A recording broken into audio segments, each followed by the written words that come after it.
Hello and welcome to Newsbreak at 7. I'm Leader Raghav. Our top focus remains the extreme weather and the massive destruction, but it's not restricted to India or the state of Himachal Pradesh alone.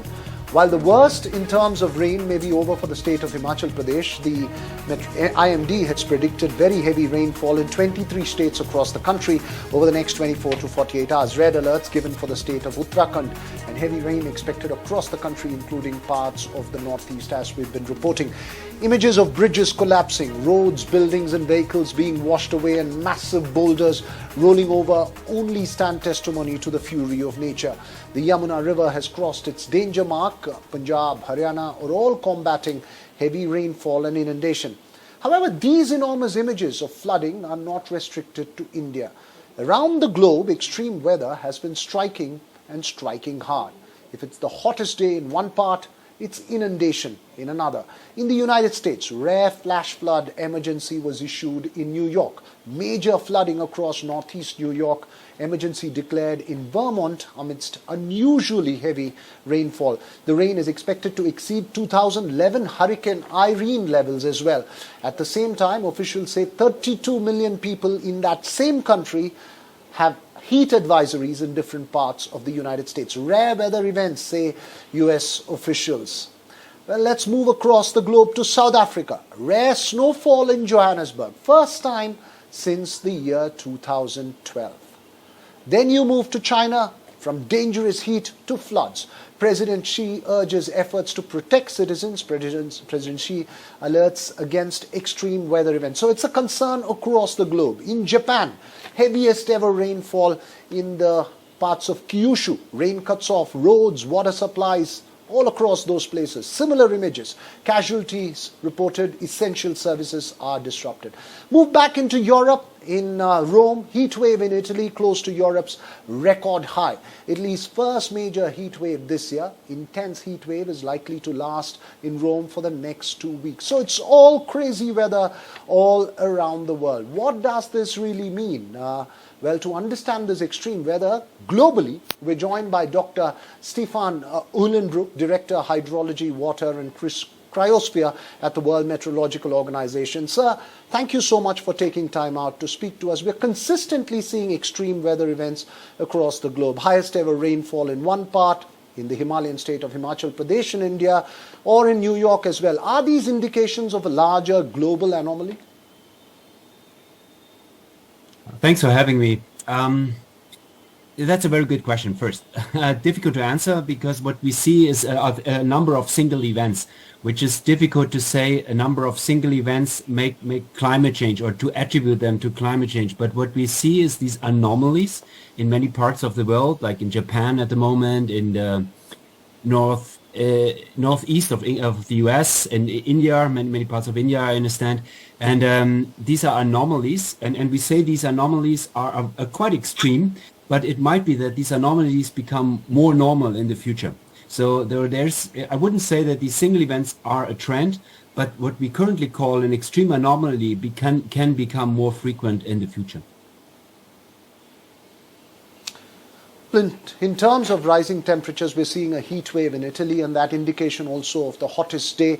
Is this a trend that's getting stronger? What is the inference you get from your data analysis?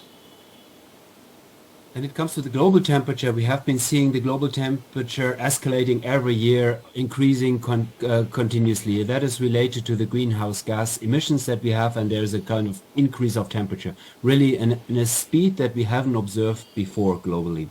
That's the first statement. The second, I believe, is a single hot day. It can be very extreme weather conditions at a specific location. However, what we see is now there is the onset of the El Nino system has been just declared last week. The WMO, World Meteorological Organization, identified that the patterns that has to do with the sea temperature in the Pacific, that we now will have very likely 90% in the coming months an El Nino signal. And an El Nino signal is always connected to warmer temperature. And we will what we will have to expect is warmer temperature in the coming years, and probably in the coming years it will continue that we even breach the 1.5 threshold that we politically committed to. It's very important, impossible to say exactly how the temperature will develop, but we have 90% chance in the coming months to have this El Nino signal. There's 0 chance to have the opposite, the La Nina, and maybe 10% chance that it's average. But if we have El Nino, we don't know how strong the signal will be, but likely the temperature will increase. And next year, it could be that we have a stronger El Nino signal, which is again connected to warmer temperatures.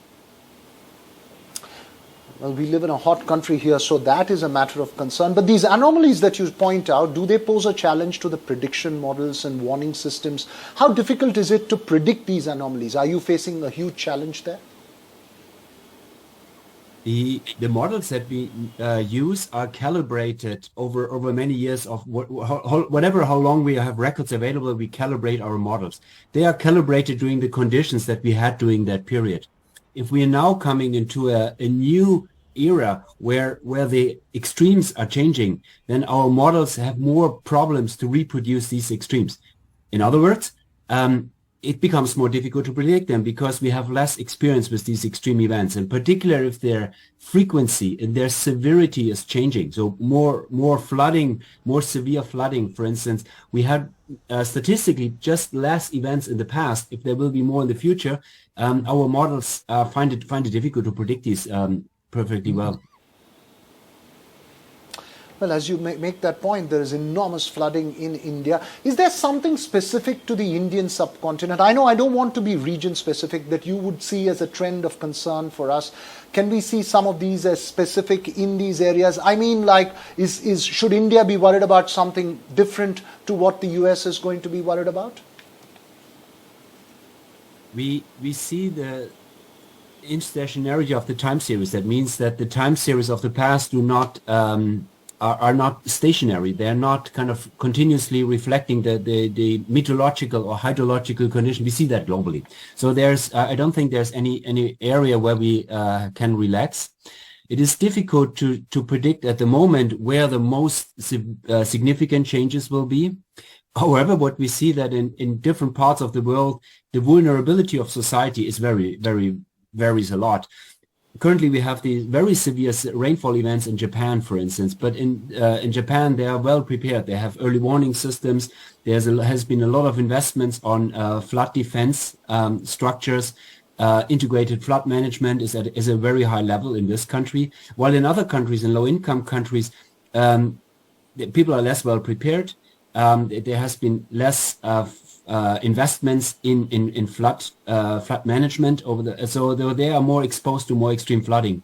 Now, answering your question for India, I believe there's not a single region in India where we could really relax. It's the flooding on the one side, but it's the opposite, the drought, the more extreme water scarcity situation, which also becomes more severe, and then places like Bihar or already dry areas anyhow might be hit by more frequent drier conditions. So there's no place where we can really say we can relax, but it's difficult to predict where exactly are the most extreme weather conditions in the future. But the vulnerability of society varies a lot. So more investments to be better prepared, better warnings, and manage these in an anticipatory way is a good investment for society. Well, that's an important point that you make. As you say, countries like Japan have advanced flood warning systems, something that we could use in a country like India. We in India are experiencing massive floods in the Himalayas, as I pointed out. Now, is there something we can learn from these advanced countries about advanced warning systems and how they deal with it? It's learning from the more developed countries, that's one thing, but also learning from the past. In many countries with a cultural heritage like India, where there's a lot of knowledge, was in the past the way in ancient societies people dealt with floods, is also something to learn about. So we don't always need to look to other countries. We can also learn from our own history. And that in this culturally so rich society of India certainly applies. It's learning about where do we settle. If you look in Asian societies, they didn't settle directly at the river in the riparian zone, for instance. They're more exposed to flooding. They built different types of houses. In our society, we thought, technology will help us and we can control that, but it cannot. Even in Europe, we learned the lesson that we are increasingly exposed to more severe and frequent weather conditions on the flood side as well on the dry side. On the other hand, if I may, there's this UN Secretary General made this call that in 5 years from now, and he made this call last year in March at the World Meteorological Day, in 5 years from now, everyone around the world should be covered by an early warning system. India is one of the countries that is also making progress and increasing its early warning system, because early warning system really helps to protect society from damage, from being exposed to extreme flooding, death, etc. So really more investments in early warning system and all early action can help significantly.